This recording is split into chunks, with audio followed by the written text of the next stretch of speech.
రాజీవ్ అనే కుర్రవాడు చక్కగా చదివి, చదువు పూర్తయ్యాక ఉద్యోగం కోసం వెతుక్కుంటూ పట్టణం చేరాడు. అక్కడికి వెళ్ళగానే ఉద్యోగం దొరుకుతుందనుకున్నాడు. కానీ దొరకలేదు.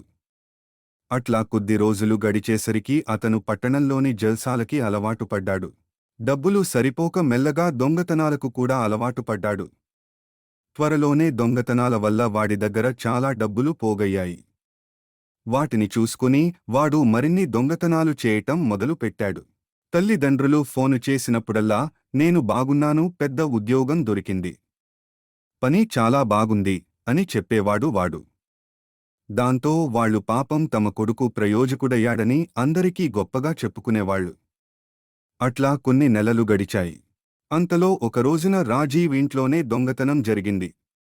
దొంగతనాల ద్వారా అతను పోగు పెట్టుకున్న డబ్బులు అన్నీ పోయాయి. తన సొమ్ము పోయేసరికి వాడికి చాలా బాధ వేసింది.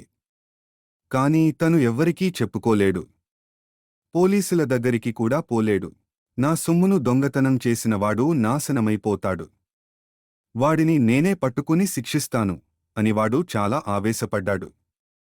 అయితే ఆ రోజు రాత్రి అలసిపోయి పడుకునే ముందు వాడికో ఆలోచన వచ్చింది. దొంగతనం చేసి సంపాదించిన డబ్బులు పోతేనే తను ఇంత బాధపడుతున్నాడు. మరి కష్టపడి ఏదో పని చేసుకుని 4 డబ్బులు వెనకేసుకున్న వాళ్ల డబ్బుల్ని తను దొంగిలించినప్పుడు వాళ్లెంత బాధపడి ఉంటారు? తనని ఎన్ని తిట్లు తిట్టి ఉంటారు? ఆ ఒక్క ఆలోచన వల్ల వాడిలో పరివర్తన వచ్చింది.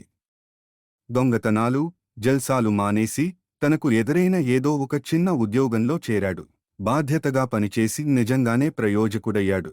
కథ యొక్క నైతికత: నిజమైన ఆనందం మరియు విజయము నిజాయితీతో చేసే శ్రమ మరియు నడవడిక ద్వారా వస్తాయి, షార్ట్ కట్స్ లేదా తప్పు చర్యల ద్వారా కాదు.